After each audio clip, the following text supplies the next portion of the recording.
गीता में आत्मा, परमात्मा, भक्ति, कर्म, जीवन का विस्तार से वर्णन किया गया है। गीता से हमें ये ज्ञान मिलता है कि व्यक्ति को केवल अपने काम और कर्म पर ध्यान देना चाहिए। साथ ही कर्म करते वक्त इस बात का ध्यान रखना चाहिए कि जो हम कर्म कर रहे हैं उसका फल भी हमें निश्चित रूप से प्राप्त होगा। ये जो आपको बताया है, मेरे हिसाब से इसमें गलत जैसा तो कुछ भी नहीं, लेकिन अगर ये बातें स्कूलों में पढ़ाई जाएं गीता के माध्यम से, तो इस देश के दुश्मनों की आंखें बाहर आ जाती हैं। ये सुनकर उनके कानों से लहू रिसने लगता है। 2022 में गुजरात सरकार ने ऐलान किया था कि 6ठी से 12वीं तक के बच्चों को गीता पढ़ाई जाएगी। विरोध होना लाजमी था, तो विरोध हुआ भी। उसके बाद कर्नाटक सरकार ने भी ऐसा करने के लिए कमेटी का गठन कर दिया, उसका भी विरोध किया गया। लेकिन अब यह मुद्दा एक बार फिर से गरमाया है, क्योंकि मध्य प्रदेश की शिवराज सरकार ने गुजरात और कर्नाटक को पीछे छोड़ते हुए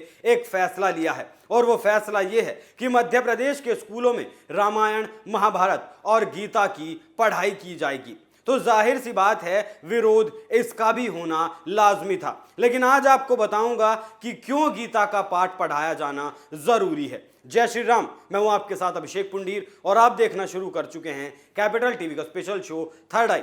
सनातन वैदिक संस्कृति की शिक्षा देना ये हमारा धर्म है, ये काम है, इससे पहले करना चाहिए था। लेकिन जब कॉन्वेंट स्कूल में ईसाई धर्म और मदरसों में इस्लाम की शिक्षा दी जा सकती है, तो हिंदी माध्यम में पढ़ने वाले छात्रों को गीता की शिक्षा क्यों नहीं मिलना चाहिए? इसका एक भी कारण नजर नहीं आता कि गीता का पाठ स्कूलों में क्यों ना कराया जाए। अब पहले आप सुनिए मध्य प्रदेश में क्या हुआ।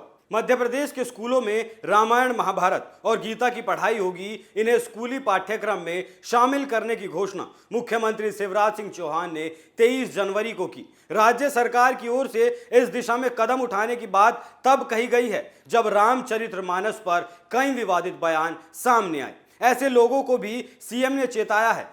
सीएम शिवराज सिंह चौहान राजधानी भोपाल में विद्या भारती के सुघोष दर्शन कार्यक्रम को संबोधित कर रहे थे। उन्होंने कहा, हमारे रामायण, महाभारत, वेद, उपनिषद, श्रीमद् भागवत गीता अमूल्य ग्रंथ हैं। इन ग्रंथों में मनुष्य को नैतिक और पूर्ण बनाने की और संपूर्ण बनाने की क्षमता है। मैं मुख्यमंत्री होने के नाते कह रहा हूं कि धर्म ग्रंथों की शिक्षा हम शासकीय विद्यालयों में भी लागू करेंगे। हम गीता का सार पढ़ाएंगे, रामायण जी, रामचरितमानस जी पढ़ाएंगे, महाभारत के प्रसंग पढ़ाए जाएंगे। इसके बाद उन्होंने सवाल पूछा कि क्यों नहीं पढ़ाना चाहिए। भगवान राम को तुलसीदास जी ने इतना महान ग्रंथ लिखा है, ऐसा ग्रंथ कहीं नहीं मिलेगा। रामचरितमानस जैसे ग्रंथ देने वाले तुलसीदास जी को मैं प्रणाम करता हूं। ऐसे लोग जो हमारे इन महापुरुषों का अपमान करते हैं, वो सहन नहीं किए जाएंगे। मध्य प्रदेश में हमारे इन पवित्र ग्रंथों की शिक्षा देकर हम अपने बच्चों को नैतिक भी बनाएंगे और पूर्ण भी बनाएंगे।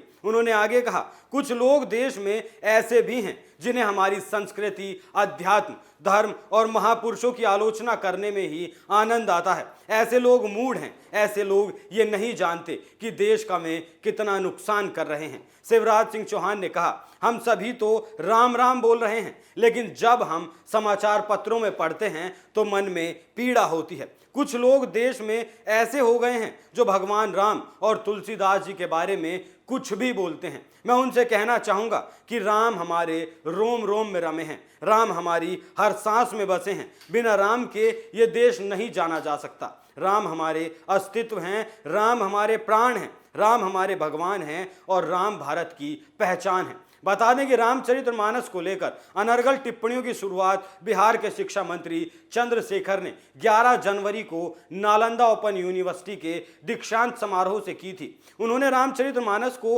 नफरत फैलाने वाला ग्रंथ बताया था, समाज को बांटने वाला ग्रंथ कहा था। उन्होंने कहा था कि रामचरितमानस दलितों, पिछड़ों को शिक्षा ग्रहण करने से रोकता है। इसके बाद रामचरितमानस को लेकर समाजवादी पार्टी के नेता स्वामी प्रसाद मौर्य का भी विवादित बयान सामने आया था। सपा नेता ने कहा था कि करोड़ों लोग इस किताब को नहीं पढ़ते और इसमें सब कुछ बकवास लिखा है। मौर्य ने रामचरितमानस के कुछ अंश को आपत्तिजनक बताते हुए उसे हटाने तक की मांग की थी। उन्होंने कहा था कि अगर ये अंश न हट पाएं तो पूरी किताब को ही बैन कर देना चाहिए। उसके बाद मैदान में आए केजरीवाल के बड़े नेता राजेंद्र पाल गौतम और अपनी आग उगल दी। इनका कहना है कि बिहार के मंत्री ने मनुस्मृति और रामचरितमानस को लेकर अपने विचार प्रकट किए तो पूरे देश का मीडिया उनके पीछे पड़ गया। मैं पूछना चाहता हूं कि डॉक्टर चंद्रशेखर ने गलत क्या कहा, अपनी मर्जी से क्या कहा? उन्होंने वही कहा जो मनुस्मृति और रामचरितमानस में लिखा है। उन्होंने यही तो कहा जो लिखा है वो गलत है, स्त्री और दलित विरोधी है। क्या हमें चंद्रशेखर के साथ खड़ा नहीं होना चाहिए? क्या समतावादी और मानवता पसंद लोगों को आंखें बंद करके अंधे लोगों का अनुसरण करना चाहिए? ये वही गौतम पाल हैं जिन्होंने अक्टूबर 2022 में हिंदू विरोधी शपथ के बाद दिल्ली के अरविंद केजरीवाल सरकार से इस्तीफा उन्हें देना पड़ा था। ये भी ईसाई मिशनरियों के चंगुल में फंसे हैं। इस कार्यक्रम में लोगों को शपथ दिलाई गई कि वे हिंदू देवी देवताओं की पूजा नहीं करेंगे। ये शपथ कुछ इस तरह थी: मैं हिंदू धर्म के देवी देवताओं ब्रह्मा विष्णु महेश श्री राम और श्री कृष्ण को भगवान नहीं मानूंगा, ना ही उनकी पूजा करूंगा। मुझे राम और कृष्ण में कोई विश्वास नहीं है जिन्हें भगवान का अवतार माना जाता है। इन जैसे चंद लोगों ने पूरे धर्म को मिट्टी में मिलाने का जैसे ठेका ही उठा लिया है। सोचिए, ऐसे नेताओं की भाषणबाजी अगर इतनी गलत होगी तो इनके चाटुकार भी इतने ही गलत होंगे और लोगों की मति को हरने की कोशिश करेंगे। तो ऐसे में ये नेता हिंदू धर्म के लिए ही नहीं बल्कि इस देश के लिए बड़ा खतरा है। अब मैं आपको गीता में लिखे चंद शब्द बताना चाहूंगा जिससे आप समझ सकेंगे कि आखिर गीता का सार क्या है। गुस्से पर काबू करना। क्रोध से भ्रम पैदा होता है, भ्रम से बुद्धि व्यग्र होती है, जब बुद्धि व्यग्र होती है तब तर्क नष्ट हो जाता है और जब तर्क नष्ट होता है तब व्यक्ति का पतन होता है। देखने का नजरिया। जो ज्ञानी व्यक्ति ज्ञान और कर्म को रूप में देखता है उसी का नजरिया सही होता है। मन पर नियंत्रण। जो मन को नियंत्रित नहीं करते उनके लिए वो शत्रु के समान कार्य करता है। खुद का आकलन।